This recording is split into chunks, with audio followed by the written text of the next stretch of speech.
Hello, welcome to SPM institute. நம்ம பார்க்க போகிறது சிஏ ஃபைனல் ஜூலை 2021 வந்த எக்ஸாம் பேப்பர் கொஷின் தான் பார்க்க போகிறோம். இது வந்து எஃப்ஆர் பேப்பரில் இண்டிஏஎஸ் 110 சிஎஃப்எஸ் பற்றி கேட்ட chain holding some. Chain holding என்னன்னா, ஏ வந்து பிஏ வாங்கும், பி வந்து சிஏ வாங்கும். அப்போ ஏவோட பாயிண்ட் ஆஃப் வியூவில் இது என்ன அப்படின்றத கணக்கு. இந்த கணக்கில் பார்த்தீங்கன்னா, given below are the balance sheet of group of companies comprise LX Limited, MX Limited and NX Limited. Assets and liabilities கொடுத்துட்டாங்க. இன்வெஸ்ட்மெண்ட்ல இவங்க வேல்யூ கொடுத்துட்டாங்க. இதை எவ்வளோக்கு வாங்கிக்கிறாங்க? 2620 ரூபா, 1350 ரூபா. அதே போல ஷேர் கேபிட்டல் உங்களுக்கே தெரியும். எல்எக்ஸ் லிமிடெட் வந்து 85% ஆஃப் ஷேர்ஸ் வந்து ஹோல்ட் பண்ணியிருக்கிறாங்க, which were acquired on 1/4/2020. MX Limited holds 60% of shares in NX Limited, which were acquired on 30/9/2020, September. See, following were the balances of MX Limited and NX Limited. Reserves வந்து opening balance கொடுத்துட்டாச்சு. அதே போல NX Limited opening balance, return earnings opening balance எல்லாம் கொடுத்தாச்சு. Business activities of NX Limited are not seasonal in nature. See, NX Limited உடைய profit வந்து each month சேமா இருக்குது. அதாவது சீசனல் பிசினஸ் வந்து ஒரு மாசம் இன்க்ரீஸ், ஒரு மாசம் டிக்ரீஸ் அப்படி ஆகல. Parent company has adopted an accounting policy to measure non-controlling interest at fair value applying Ind AS 103. 110 எடுத்துக்கல, 103 எடுத்துக்கிறாங்க. 110 எடுத்துட்டா என்ன ஆகும்னா, நெட் அசெட்ஸ்ல இருந்து நான் கண்ட்ரோலிங் இன்ட்ரெஸ்ட் மேல அப்ளை பண்ணுவாங்க. பட் இந்த இடத்துல வந்து அப்படி இல்லை. ஸோ உங்களுடைய கேபிட்டலையும் டைரக்ட் அப்ளை பண்ண போறேன், அதை நான் சொல்லி தரப்போறேன். The fair value is to be determined at a quarter market price. The given market price of MX Limited is 120 per share and NX Limited is 125 per share. Prepare consolidated balance sheet as on 31st March group of companies LX Limited, MX Limited and NX Limited. இந்த சம்மையை நம்ம ஜூலை மாதம் கேட்டுக்கிறாங்க. ரொம்ப ஈஸியான சம்மம் கேட்டால் கொஞ்சம் கஷ்டமான some தான். பட் நம்ம கான்செப்ட் வைஸ் ஈஸியாக நம்ம வந்துடலாம். நம்ம எப்பவுமே சம் போடும்போது இந்த நிமோனிஸ் மறந்துடாதீங்க. ஐடிபிங்னா ஐடென்டிஃபை த அக்வைரர். அக்வைரர் யார்? இந்த இடத்துல எல்எக்ஸ் லிமிடெட் தான் எம்எக்ஸ் லிமிடெட் வாங்குறாங்க. அப்போ எல்எக்ஸ் லிமிடெட் தான் அக்வைரர், direct acquirer for MX limited. ஆனா எம்எக்ஸ் லிமிடெட் வந்து direct acquirer for nx limited. ஏன்னா எம்எக்ஸ் லிமிடெட் என்எக்ஸ் லிமிடெட் வாங்குது. எம்எக்ஸ் லிமிடெட் எல்எக்ஸ் லிமிடெட் வந்து எவ்வளோக்கு வாங்குது அப்படின்னு பார்த்தீங்கன்னா, என்எக்ஸ் லிமிடெட் வாங்குதுன்னா கீழே சொல்லிக்கிறோம் 60%. அப்போ கணக்குப்படி பார்த்தா எல்எக்ஸ் லிமிடெட் எம்எக்ஸ் லிமிடெட் 85% வாங்குது. அப்போ என்சி 15% ஆட்டோமேட். என்சினா நான் கண்ட்ரோலிங் இன்ட்ரெஸ்ட். அப்போ direct acquirer for MX limited. அதே போல இன்டைரக்ட் அக்வைரரா வரணுமா? ஏன்னா எம்எக்ஸ் லிமிடெட் வந்து என்எக்ஸ் லிமிடெட் வாங்கிக்கிறதுனால என்எக்ஸ் லிமிடெட்ல எல்எக்ஸ் லிமிடெட் டைரக்டா இன்டைரக்டா கேட்டு இன்டைரக்ட். ஏன்னா இவர் டைரக்டா வாங்கல, இவர் வந்து எம்எக்ஸ் வாங்குறாரு, எம்எக்ஸ் வந்து என்எக்ஸ் வாங்குது. அப்ப அது இன்டைரக்ட் கண்ட்ரோல் எனக்கு இருக்குது. அப்ப 85% அது மேல என்எக்ஸ் லிமிடெட்ல டைரக்ட் கண்ட்ரோல் இன்டைரக்ட் கண்ட்ரோல் பார்த்தா இன்டைரக்ட் கண்ட்ரோல் என்னங்க? இன்டைரக்ட் கண்ட்ரோல் எத்தனை பர்சன்டேஜ்னு பார்த்தீங்கன்னா 51%. டேட் ஆஃப் அக்விசிஷன் கணக்குல கொடுத்துட்டா எல்எக்ஸ் லிமிடெட் வந்து 1/4 வாங்குறாங்க. ஆனா எம்எக்ஸ் லிமிடெட் வந்து என்எக்ஸ் லிமிடெட் அன்னைக்கு வாங்குது 1/9/2020 வருது. பர்ச்சேஸ் கன்சிடரேஷன் பொறுத்த வரைக்கும் இங்க மேல சொன்ன பிசி தான். எல்எக்ஸ் லிமிடெட் வந்து எம்எக்ஸ் லிமிடெட் 2620 ரூபாய்க்கு 17 லட்சம் ஷேர்ஸ் வந்து 2620 லட்சத்துக்கு வாங்கிது. ஸோ அதான் பர்ச்சேஸ் கன்சிடரேஷன்ஸ். ஆனா எம்எக்ஸ் லிமிடெட் வந்து எவ்வளவுக்கு வாங்கிருக்குது? 1350 தான் வாங்கிக்குது. அப்ப பர்ச்சேஸ் கன்சிடரேஷன் நம்ம 1350 ரூபா போடக்கூடாது. அந்த 1350ல இவருடைய பர்சன்டேஜ் தான் போகணும். யாருடைய பர்சன்டேஜ்னு பாத்தீங்கன்னா, நம்ம அவர் பேர் என்ன, எல்எக்ஸ் லிமிடெட் பர்சன்டேஜ் தான் நீங்க போகணும். ஏன் நான் சொல்றேன், டைரக்ட் 85%. அப்ப எவ்வளவு? 1350ல 85%. அப்ப 1147.50. மிச்ச டிஃபரன்ஸுங்க 1300. ஸோ 202.5 அப்படின்றது வந்து என்சிஐ. இது வந்து பேரண்ட். அப்போ பர்ச்சேஸ் கன்சிடரேஷன் பார்த்தா 1147.5 தான் கரெக்டான ஆன்சர். இந்த லாஜிக் நான் உங்களுக்கு பின்னால சொல்லித்தரேன். இப்போதைக்கு பர்ச்சேஸ் கன்சிடரேஷன் கண்டுபிடிச்சாச்சு. நெக்ஸ்ட் என்ன செய்யணும்? நம்ம I for identify the net assets. Identify the net assets யாருக்கு போடணும்? First MX limited. அடுத்தது தான் யாருக்கு என்எக்ஸ் லிமிட். ஓகே, ஏன்னா இங்கே 2 விஷயம் இருக்குது இல்லையா. First share capital of MX limit share capital எவ்வளோங்க 2000. அப்போ இங்கே தூக்கி 2000 கிடைக்கும். அடுத்தது ரிசர்வ்ஸ் உடைய opening balance closing balance. Opening closing. What is opening balance? ரிசர்வ்ஸுக்கு எம்எக்ஸோட எவ்வளோ கொடுத்துருக்காங்க 760. அங்கே எவ்வளோ கொடுத்தாங்க க்ளோசிங் எவ்வளோ வருது இப்போ 810. 40 + 50. அப்போ இது opening pre acquisition 50 post acquisition. Returned earnings opening closing. Return earnings எவ்வளோங்க opening 480. What is closing 600. So 120. So இது ப்ரீ, இது போஸ்ட் அக்விசிஷன். அப்போ 480 + 760. 480 + 760 1240. ஸோ 3240 தான் என்னென்ன pre acquisition profit. Post acquisition profit என்னன்னு பார்த்தீங்கன்னா எவ்வளவு 50 + 20. 50 + 120. ஸோ 170. அதை வந்து 85 50 பிரிக்கணும். அப்போ 170ல் 85% 144.5. இது எவ்வளோன்னு பார்த்தீங்கன்னா 170ல் 25.5. ஸோ இதெல்லாம் ரொம்ப ரொம்ப கஷ்டமான சம்னு நினைக்காதீங்க, ரொம்ப ஈஸியான சம். பட் இந்த பாயிண்ட்டை வந்து டக்கு டக்கு டக்கு ரொம்ப நிலையில் தான் ஆன்சரே இருக்குது அப்படின்றத நீங்கள் நல்லா புரிஞ்சுக்கணும். ஸோ இங்கே வந்து நம்ம ப்ரீ அக்விசிஷன் போஸ்ட் அக்விசிஷன் நம்ம எடுத்தாச்சு. 3240 அப்படின்றது சரியான விடை. அடுத்தது யாருக்கு பார்க்க போகிறோம்? Ideal net assets of NX limited. இப்போ என்எக்ஸ் லிமிடெட் ஷேர் கேபிட்டல் எவ்வளோ ஃபஸ்ட்டு பார்க்கலாம்.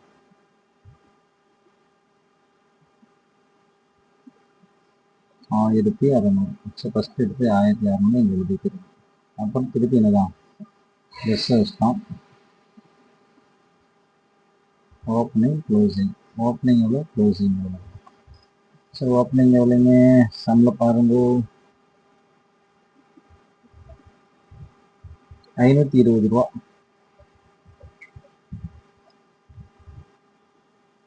க்ளோசிங் 580. ஸோ இப்போ டியூரிங் இயர் உள்ளது 60. 60ல் வந்து 1/9 நீங்கள் வாங்குறீங்க இல்லையா. ஸோ 30/9 வாங்குறீங்க. இந்த டேட்டா பற்றி சிஸ்டம் தானே போட்டுக்கிறீங்க. 1/9ல் 39.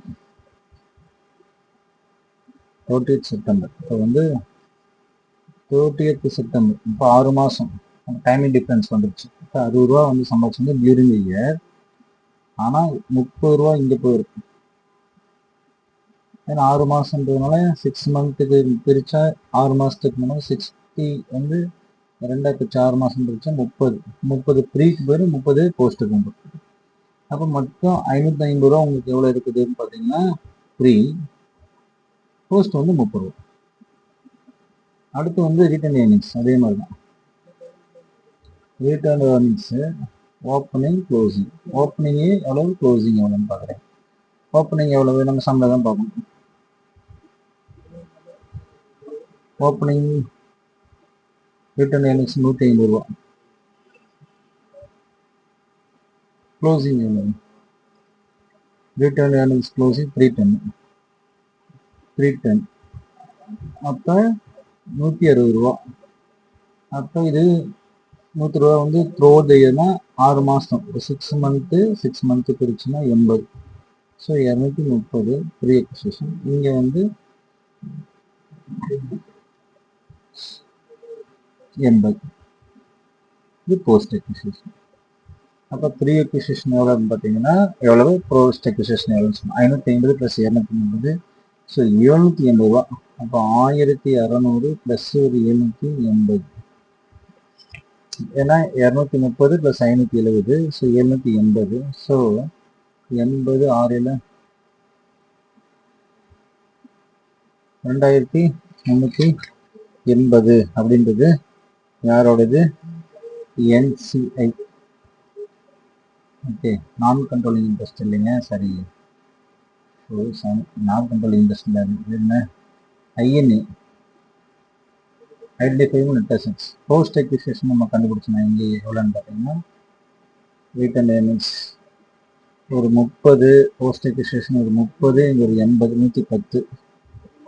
ஸோ போஸ்ட் அக்விசிஷன் வந்து எவ்வளோங்க, 110.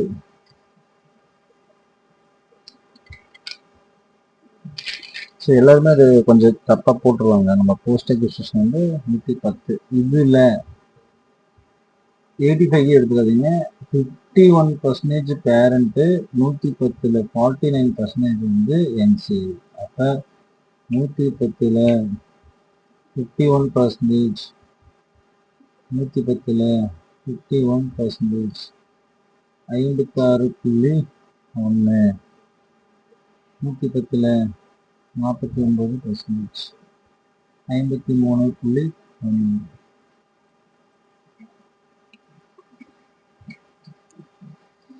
56.1, 53.91. இது வந்து NCI பண்றாச்சு. அப்போ வந்து ஐடென்டிஃபை நெட் அசெட்ஸ் நம்ம கண்டுபிடிச்சாச்சு. அப்போ அதுக்கப்புறம் என்ன, இப்போ நான் கண்ட்ரோலிங் இன்ட்ரெஸ்ட் நம்ம அடுத்து கண்டுபிடிக்க போகிறோம். இது கொஞ்சம் பெரிய கணக்கு, இதெல்லாம் நம்ம போடலாம். நான் கண்ட்ரோலிங் இன்ட்ரெஸ்ட் கண்டுபிடிக்கிறதுக்கு இண்டியஸ் 103 யூஸ் பண்ண போகிறோம். இன்னும் ஃபர்ஸ்ட் கேபிட்டல் எடுத்துக்கணும். ஃபர்ஸ்ட் கேபிட்டல் எவ்வளவு, ஃபர்ஸ்ட் யாருக்கு போகணும்னா MX லிமிட்டோட கேபிட்டல் எவ்வளோங்க, 2000. 100 ஒரு ஷேரோட 100 ரூபாய் சொல்றாங்க. அப்போ எவ்வளோ ஷேர்னு பார்க்கலாம். அப்போ 2000 ஷேர், ஒரு ஷேரோட 100 ரூபாய்னா அப்போ எவ்வளோ, 20 லட்சம் ரூபாய் தான் இருக்கு. அதில் 15% தான் NCI. ஏன்னா 85% வாங்கிட்டாரு இல்லையா. அப்போ 20 லட்சத்தில் 15% 3 லட்சம் தான் கிடைக்கும். 3 லட்சத்தில் மார்க்கெட் ப்ரைஸ் ஆஃப் ஷேர் எவ்வளோன்னு பார்த்தீங்கன்னா, market price of shares of MX வந்து 120. அப்போ 120 தான். இப்போ 120 போட்டால் 3 360. ஸோ 3 × 120 360 அப்படின்றது வந்து உங்களுடைய நான் கண்ட்ரோலிங் இன்ட்ரெஸ்ட் வந்து 300 ரூபாய் ரேட் ஆஃப் அப்ரிசியேஷன். அது கூட என்னத்தை நீங்கள் கூட்டுவீங்க, போஸ்ட் அக்விசிஷன் ப்ராஃபிட் நீங்கள் கூட்டுவீங்க. அப்படிதானே, போஸ்ட் அக்விசிஷன் ப்ராஃபிட் கூட்டி தான் ஆகும். அது எவ்வளோன்னு பார்த்தீங்கன்னா இந்த post acquisition profit of MX limited தான். இது எல்லாமே நம்ம MX லிமிடெட் தான் நம்ம கூட்டணும். MX லிமிடெட் தான் நீங்கள் எடுத்துட்டீங்க.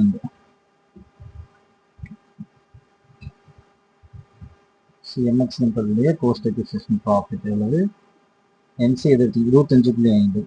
அப்போ NCI 25.50 plus 320 plus 25.50 385.50 minus investment இன் NX லிமிட். இதுதான் ஃபர்ஸ்ட் நம்ம பர்ச்சேஸ் கன்சிடரேஷன் போனோம் பார்த்தீங்களா, அதில் NCI பார்த்தீங்க. பர்ச்சேஸ் கன்சிடரேஷன் டைரெக்டாக 85% போட்டு வச்சு அப்போ 202.5. இந்த அமௌண்ட்டை நீங்கள் இங்கே கழிச்சணும். அப்போ 202.5 நீங்கள் கழிச்சிட்டிங்கன்னா 183. இதுதான் வந்து க்ளோசிங் NCI, க்ளோசிங் பேலன்ஸ். இது NX லிமிட்டோடைய பார்த்தீங்கன்னா அதுக்கு 1600, அதுலேயே 100 போச்சுன்னா 16 இன்ட்டு அவங்க வேல்யூ எவ்வளோன்னு பார்த்தீங்கன்னா 125. அப்போ 16 × 125. So 16 × 125 so 2000.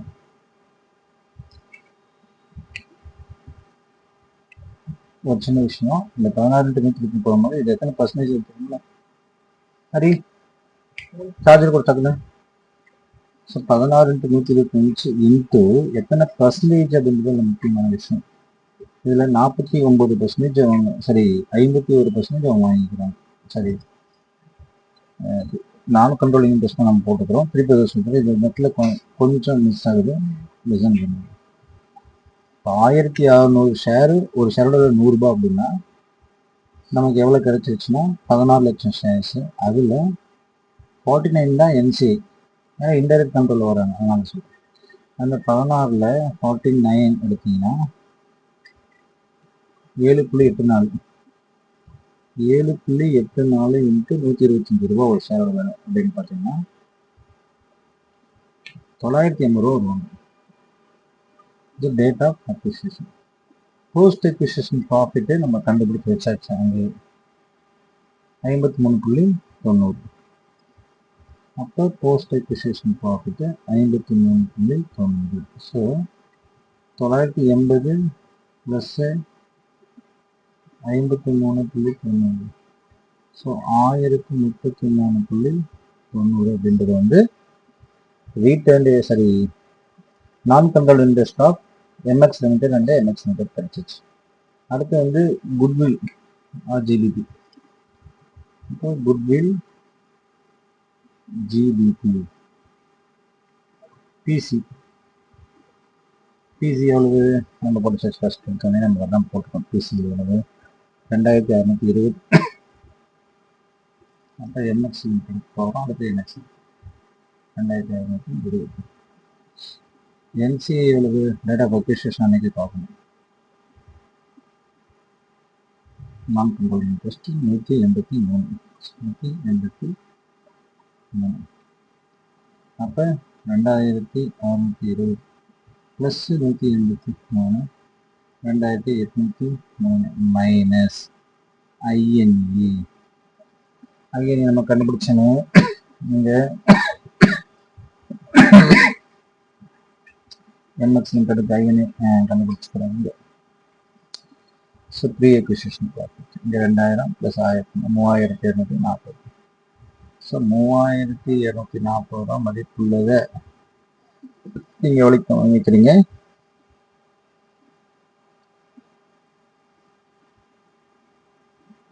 என்சிஐ தப்பாக போட்டேன்னு நினைக்கிறேன்.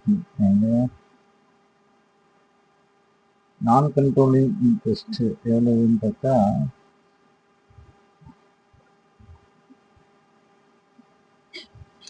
டேட் ஆஃப் அக்விசிஷன் அன்னைக்கு 320 தான். தப்பு. எல்லாமே பார்த்தீங்கன்னா குட்வில் வந்து ஆன் டேட் ஆஃப் அக்விசிஷன் நினைக்கும், அதனால நம்ம அது தப்பு பண்ணிட்டோம். On date of acquisition. அப்போ என்சிஐ வந்து டேட் ஆஃப் அக்விசிஷன் அன்னைக்கு 320 ரூபா இருக்குது. ஸோ அப்போ 2620 ப்ளஸ் 360. So 2980 minus 3240. ஸோ 260 ரூபா ஜிபிபி தான், அதாவது gain on purchase.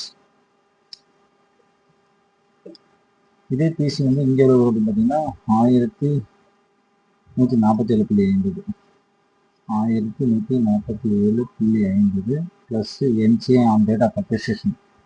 On date of appreciation அன்னைக்கு என்சிஏ எவ்வளோ இருக்குது அப்படின்னு கேட்குறாங்க. இதான் நீங்கள் இங்கே கண்டுபிடிச்சிட்டீங்க. நான் controlling interest on date of appreciation 3.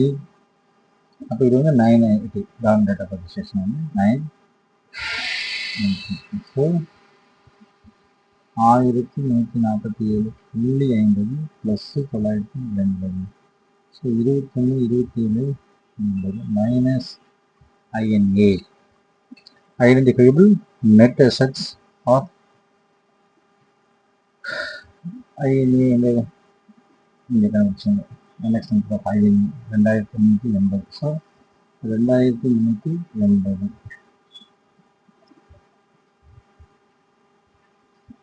So 252. So 252.5. இது ரெண்டுத்தையும் போட்டிங்கன்னா உங்களுக்கு ஒரு ஆன்சர் வந்துடும். மைனஸ் 512.50. இது வந்து ஓயில் சேர்த்து. அப்போ நம்ம அடுத்தது அதர்ஸ் ஈக்விட்டி எடுத்து போகிறோம்.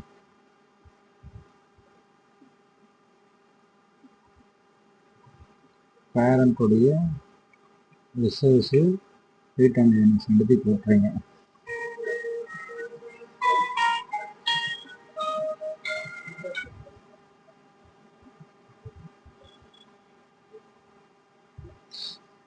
ஆயிரத்தி 150, 1030. அப்போ 1150, 1030 எவ்வளோங்க? 1150 ப்ளஸ் 2180 ப்ளஸ் ஜிபிபி 512.5. ஸோ 512.5 2692.5. 2692.5 அப்படின்றது வந்து என்னன்னு பார்த்தீங்கன்னா, இது வந்து ஒய். அடுத்தது வந்து பார்த்தீங்கன்னா போஸ்ட் அக்விசிஷன் ப்ராஃபிட் சேர்த்தணும் இல்லைங்களா? அதாவது கேபிட்டல் ரிசோர்ஸை சேர்த்தியாச்சு. இது வந்து அப்புறம் போஸ்ட் அக்விசிஷன் ப்ராஃபிட் ஃபார் யாருக்கு? பேரண்டோடைய போஸ்ட் அக்விசிஷன் ப்ராஃபிட்லாம் இருக்குதுல்ல, அதெல்லாம் நம்ம சேர்த்தணும். இதில் போஸ்ட் அக்விசிஷன் ப்ராஃபிட்லாம் இங்கே இருக்குது பாருங்க, அது வந்து இது வந்து போகணும். இது ரொம்ப முக்கியமானது, இதெல்லாம் மறந்துடுவாங்க, நம்ம மறக்க மாட்டோம். ஸோ போஸ்ட் அக்விசிஷன் ப்ராஃபிட்டு இங்கே பாருங்கள் 144.5. அப்போ 144.100 போஸ்ட் அக்விசிஷன் ப்ராஃபிட் வந்து 144.5 ப்ளஸ்ஸு இன்னொன்று இருக்குது. ஏன்னா இந்த 144 நீங்கள் போட்டிங்களா? அதே போல் என்ன சென்டர் போஸ்ட் அக்விசிஷன் ப்ராஃபிட்டு எவ்வளோன்னு பார்த்தீங்கன்னா 56.10. அதையும் உங்களுக்கு போகணும். 56.10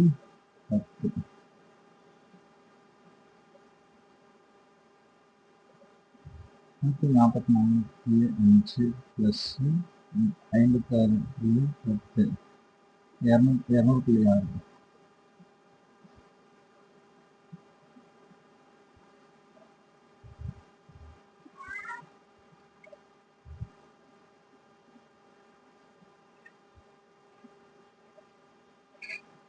ஸோ இதுதான் அதர்ஸ் ஈக்விட்டி. இந்த அதர்ஸ் ஈக்விட்டிக்கு எங்கே போடுவீங்க?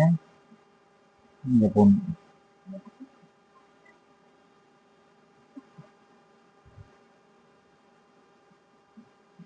என்சி நான் கண்ட்ரோலிங் இன்ட்ரெஸ்ட் ஒன்று போட்டீங்க, அதாவது நான் கண்ட்ரோலிங் இன்ட்ரெஸ்ட் ஆன் க்ளோசிங் தான் போகணும்.